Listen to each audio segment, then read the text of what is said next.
ओम शांति। 30/4/23 की अव्यक्त वाणी है। हेडिंग: हर गुण व शक्ति के अनुभवों में खो जाना अर्थात खुश नसीब बनना। आज प्यार के सागर बाप दादा अपने प्यार स्वरूप बच्चों से मिलन मना रहे हैं। बाप का भी प्यार बच्चों से अति है और बच्चों का भी प्यार बाप से अति है। ये प्यार की डोर बच्चों को भी खींच कर लाती है और बाप को भी खींच कर लाती है।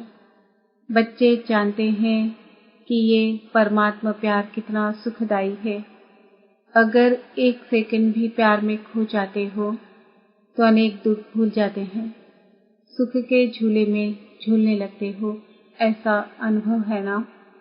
बाप दादा देख रहे हैं कि दुनिया के हिसाब से आत्माएं कितनी साधारण हैं, लेकिन भाग्य कितना श्रेष्ठ है। जो सारे कल्प में चाहे कोई धर्मात्मा हो, महान आत्मा हो, लेकिन ऐसा श्रेष्ठ भाग्य न तो किसी को प्राप्त है न हो सकता है। तो अति साधारण और अति श्रेष्ठ भाग्यवान बाप दादा को साधारण आत्माएं ही पसंद है। क्यों? बाप स्वयं भी साधारण तन में आते हैं। कोई राजा के तन में या रानी के तन में नहीं आते, कोई धर्मात्मा महात्मा के तन में नहीं आते। साधारण तन में स्वयं भी आते हैं और बच्चे भी साधारण ही आते हैं। आज का करोड़पति भी साधारण है। साधारण बच्चों में भावना है और बाप को भावना चाहिए, देहभान वाले नहीं चाहिए। जितना बड़ा होगा उतना भावना नहीं होगी, लेकिन भान होगा। तो बाप को भावना का फल देना है और भावना साधारण आत्माओं में होती है। नामी ग्रामी आत्माओं के पास न भावनाएं हैं न समय है। तो बाप देख रहे हैं कि कितने साधारण और कितने श्रेष्ठ भावना का फल प्राप्त कर रहे हैं। इसलिए ड्रामानुसार संगम युग में साधारण बनना ये भी भाग्य की निशानी है, क्योंकि संगम पर ही भाग्य विधाता भाग्य की श्रेष्ठ लकीर खींच रहे हैं और साथ साथ भाग्य की लकीर खींचने का कलम भी बच्चों को दे दिया है। कलम मिली है ना, भाग्य की लकीर खींचना आता है। कितनी लंबी लकीर खींची है, छोटी मोटी तो नहीं खींच ली। जितना चाहे उतना भाग्य बना सकते हो। बाप को पहचाना और बाप भाग्य का कलम दे देता है। यही परमात्मा प्यार है। जो जीवन में चाहिए वह अगर कोई किसको देता है तो वही प्यार की निशानी है। तो बाप के प्यार की निशानी है। जो जीवन में चाहिए वह सर्व कामनाएं पूर्ण कर देते हैं। सुख शांति तो चाहिए ना। अगर कोई वस्तु एक दो को देते हैं तो उससे सुख मिलता है ना। तो बाप सुख क्या देता, लेकिन सुख का भंडार आप सबको बना देते हैं। सुख का भंडार है ना, पूरा स्टॉक है या एक कमरा दो कमरा है, भंडार है। जैसे बाप सुख का सागर है, नदी और तालाब नहीं है, सागर है, तो बच्चों को भी सुख के भंडार का मालिक बना देता है। कोई सुख की कमी है क्या? कोई अप्राप्ति है? फिर ये नहीं कहना कि थोड़ी सी शक्ति दे दो, दे दिया, दे दो, कहने की आवश्यकता ही नहीं है। बाप ने दे दिया है, सिर्फ उसको कार्य में लगाने की विधि चाहिए और विधि भी बाप द्वारा अनेक प्रकार की मिलती है। सिर्फ उसको समय प्रति समय कार्य में लगाते नहीं हो, इसलिए होते हुए भी उसका लाभ नहीं ले सकते। कितना बड़ा भाग्य है और कितना सहज मिला है। कोई मेहनत की है क्या? एक टांग पर खड़ा तो नहीं होना पड़ा ना, या सेकंड के दर्शन के लिए क्यू में खड़े हो, ऐसे तो नहीं है ना। आराम से बैठे हो ना, नीचे भी फॉर्म पर बैठे हो, आराम से ही सहज श्रेष्ठ भाग्य बना रहे हो। यह नशा है ना। सभी नशे से कहेंगे कि भाग्य विधाता हमारा है। जब भाग्य विधाता आपका हो गया तो भाग्य किसको देगा? भाग्य विधाता को अपना बनाया, अर्थात भाग्य के अधिकार को प्राप्त कर लिया। जिसको नशा है वो सदा यही अनुभव करते हैं कि भाग्य मेरा नहीं होगा तो किसका होगा, क्योंकि भाग्य विधाता ही मेरा है। इतना नशा है या कभी कभी चढ़ता है, कभी उतरता है। संगम का समय ही कितना छोटा सा है और आप मेजॉरिटी तो सब नए हो। कितना थोड़ा समय मिला है, लेकिन ड्रामा में विशेष इस संगम युग की ये विशेषता है, जितना आगे बढ़ना चाहे उतना बढ़ सकते हैं, सिर्फ अभ्यास पर अटेंशन हो। कोई कोई पुराने अलबेले हो जाते हैं और आप नए अलबेले नहीं होना तो आगे बढ़ जाएंगे, नंबर ले लेंगे। फर्स्ट नंबर तो ब्रह्मा पाप निश्चित हो गए हैं ना, लेकिन फर्स्ट डिवीजन में जितना चाहें उतने आ सकते हैं। तो सभी किस डिवीजन में आएंगे? सभी फर्स्ट में आएंगे तो सेकंड में कौन आएगा? फर्स्ट में आना ही है। यह दृढ़ निश्चय भाग्य को निश्चित कर देता है। पता नहीं आगे चलकर कोई माया आ जाए। माया बड़ी चतुर है। ऐसे व्यर्थ संकल्प कभी भी नहीं करना। जब सर्वशक्तिमान साथ है तो माया तो उसके आगे पेपर टाइगर है, इसलिए घबराना नहीं। पता नहीं का संकल्प कभी नहीं करना। मास्टर नॉलेजफुल बन हर कर्म करते चलो। साथ का अनुभव सदा ही सहज और सहज रखता है। साथ भूल जाते हैं तो मुश्किल हो जाता है, लेकिन सभी का वायदा है कि साथ रहेंगे, साथ चलेंगे। यही वायदा है ना कि अकेले रहेंगे, अकेले जाएंगे। तो साथ का अनुभव बढ़ाओ। जानते हो कि साथ है, मानते भी हो, लेकिन फर्क क्या पड़ता है? जानते भी हो, मानते भी हो, लेकिन समय पर उसी प्रमाण चलते नहीं हो। माया का फोर्स, ये जो कोर्स है, उसको भुला देता है। लेकिन क्या माया बहुत बलवान है? वह बलवान है या आप बलवान हो? या कभी माया बलवान, कभी आप बलवान? आपकी कमजोरी माया है और कुछ नहीं है। आपकी कमजोरी माया बनकर सामने आती है। जैसे शरीर की कमजोरी बीमारी बनकर सामने आती है ना, ऐसे आत्मा की कमजोरी माया बन करके सामना करती है। तो न कमजोर बनना है, न माया आनी है। लक्ष्य ही है माया जीत, जगत जीत। कितने बार विजयी बने हो? अनगिनत बार। फिर भी घबरा जाते हो। कोई नई बात होती है तो कहा जाता है, नई बात थी ना, मुझे पता नहीं था इसलिए घबरा गए। लेकिन एक तरफ कहते हो अनेक बार विजयी बने हैं, फिर क्यों घबराते हो? बाप का प्यार ही ये है कि हर बच्चा श्रेष्ठ आत्मा बन राज्य अधिकारी बने। प्रजा अधिकारी तो नहीं बनना है ना, तो राज्य अधिकारी अर्थात हर कर्मेंद्रिय जीत। अगर अपनी कर्मेंद्रियों के ऊपर, मन बुद्धि संस्कार के ऊपर विजय नहीं, तो प्रजा पर क्या राज्य करेंगे? अगर ऐसे राजे बने जो अपने ऊपर विजय नहीं पा सकते, तो सत्युग भी कलयुग बन जाएगा। इसलिए चेक करो कि मन बुद्धि संस्कार कंट्रोल में है। मन आपको चलाता है या आप मन को चलाने वाले हो?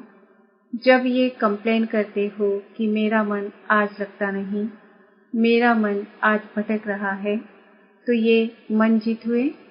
आज मन उदास है, आज मन और आकर्षण की तरफ जा रहा है, ये विजय के संकल्प है। तो जो स्वयं पर विजय नहीं पा सकते हैं, वो विश्व पर कैसे विजय प्राप्त करेंगे? इसलिए चेक करो कर्मेंद्रिय जीत, मन जीत कहाँ तक बने हैं। अगर फर्स्ट डिवीजन में आना है तो इस लक्षण से लक्ष्य को प्राप्त कर सकते हो। बाप दादा ने देखा कि बच्चे उमंग उत्साह में भी रहते हैं, ज्ञान की जीवन अच्छी भी लगती है, ज्ञान सुनना सुनाना इसमें भी अच्छे आगे बढ़ रहे हैं। लेकिन चलते चलते अगर कमजोरी आती है तो उसका कारण क्या है? विशेष कारण है कि जो कहते हो, जो सुनते हो, उस एक एक गुण का, शक्ति का, ज्ञान के पॉइंट्स का अनुभव कम है। मानो सारे दिन में स्वयं भी व दूसरे को भी कितनी बार कहते हो, मैं आत्मा हूँ, आप आत्मा हो, शांत स्वरूप हो, सुख स्वरूप हो। कितनी बार स्वयं भी सोचते हो और दूसरों को भी कहते हो, लेकिन चलते फिरते आत्मिक अनुभूति, ज्ञान स्वरूप, प्रेम स्वरूप, शांत स्वरूप की अनुभूति वो कम होती है। सुनना कहना ज्यादा है और अनुभूति कम है। लेकिन सबसे बड़ी अथॉरिटी अनुभव की होती है, तो उस अनुभव में खो जाओ। जब कहते हो शांत स्वरूप, तो स्वरूप में स्वयं को, दूसरे को शांति की अनुभूति हो। एक एक गुण का वर्णन करते हो, शक्तियों का वर्णन करते हो, लेकिन शक्ति व गुण समय पर अनुभव में आए। कई तो बोलते भी रहते हैं कि सहन शक्ति धारण करनी चाहिए, सहनशीलता अच्छी है, लेकिन अनुभूति नहीं होती। अनुभूति की कमी होने के कारण जितना चाहते हो उतना पा नहीं सकते। अगर सभी से पूछें कि जितना पुरुषार्थ होना चाहिए उतना है, तो थोड़े हाँ कहेंगे। तो जितना मिल रहा है उतना जीवन में व कर्म में अनुभव हो। सिर्फ सोचने में अनुभव नहीं हो, लेकिन चलन में, कर्म में शक्तियाँ, गुण स्वयं को भी अनुभव हो, दूसरों को भी अनुभव हो। कहते ही हो कि ज्ञान स्वरूप है, तो वह स्वरूप दिखाई देना चाहिए ना। और स्वरूप सदा होता है, स्वरूप कभी कभी नहीं होता है। अज्ञान काल के जीवन में यदि किसी का क्रोधी स्वरूप होता है, तो जब भी कोई बात होगी तो वो स्वरूप दिखाई देता है, छिपता नहीं है। चाहे छोटी बात हो या बड़ी बात हो, लेकिन जिसका जो स्वरूप होता है वह दिखाई देता है। स्वयं को भी अनुभव होता है और दूसरे को भी अनुभव होता है। क्या कहते हैं, ये है ही क्रोधी, इसका संस्कार ही क्रोध का है, तो संस्कार दिखाई देता है ना। ऐसे ये ज्ञान स्वरूप, शांत स्वरूप, सुख स्वरूप अनुभव में आए, तो अनुभवी मूर्त ये है श्रेष्ठ पुरुषार्थ की निशानी। तो अनुभव को बढ़ाओ, जो कहा वो अनुभव किया। अगर अनुभव नहीं होता है तो उसका कारण ये है कि जो समय प्रति समय विधि मिलती है, उस विधि के ऊपर अटेंशन कम है। जितना ज्ञान को, शक्तियों को, गुणों को रिवाइज करते रहेंगे तो रियलाइज सहज होगा। रिवाइज नहीं करते तो रियलाइजेशन भी कम है। सुना बहुत अच्छा, लेकिन चलते फिरते रिवाइज होना चाहिए।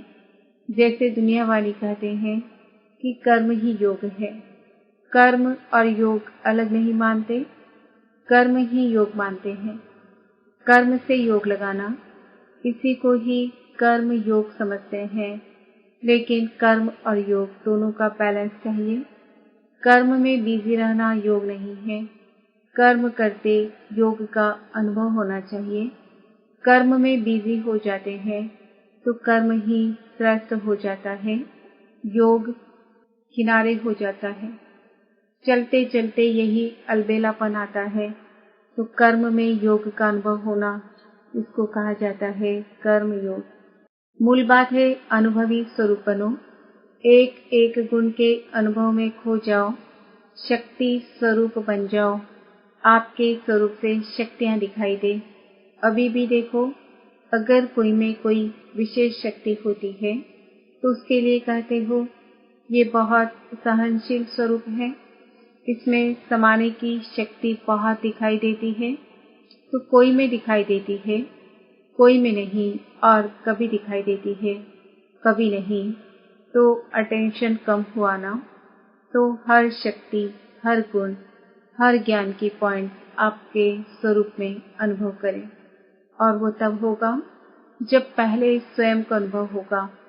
अगर स्वयं अनुभवी होगा तो दूसरे को उससे स्वतः ही अनुभव होगा। और जब अनुभव करते हो तो कितनी खुशी होती है।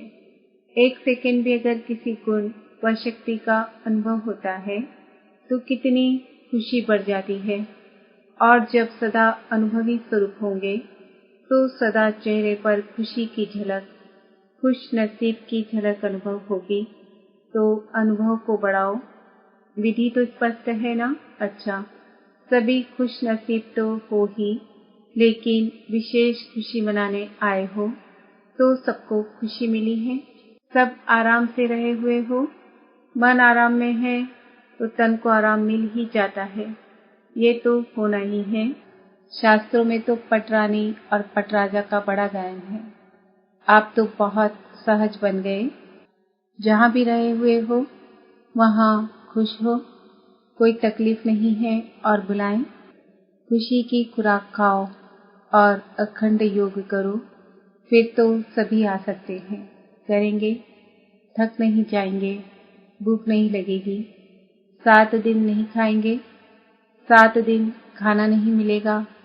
बाप दादा ऐसा हट कराना नहीं चाहते। सहज योगी होना, ये परमात्मा मिलन कम भाग्य नहीं है। ये परमात्मा मिलन का श्रेष्ठ भाग्य कोटों में कोई आप आत्माओं को ही मिलता है।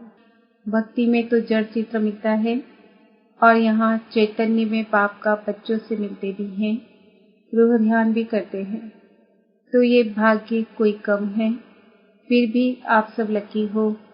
समय की गति बदलती जाती है। चारों ओर के सर्वश्रेष्ठ भाग्य विधाता के भाग्यवान आत्माओं को सदा मन जीत, जगत जीत के निश्चय और नशे में रहने वाले, सदा हर गुण, शक्ति और ज्ञान के अनुभवी आत्माएं, सदा बाप को साथ रखने वाले कंबाइंड स्वरूप आत्माएं, सदा श्रेष्ठ भाग्य की लकीर को सहज श्रेष्ठ बनाने वाले ऐसे अति समीप और श्रेष्ठ आत्माओं को बाप दादा का याद, प्यार और नमस्ते।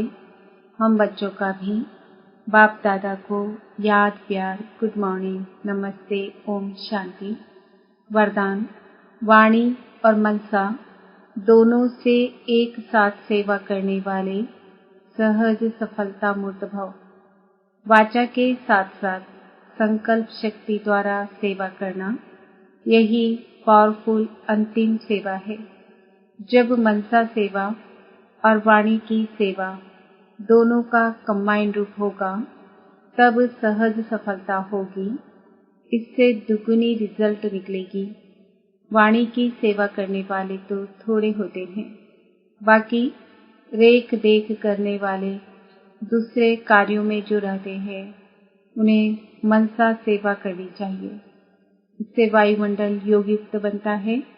हर एक समझे मुझे सेवा करनी है तो वातावरण भी पावरफुल होगा और सेवा भी डबल हो जाएगी।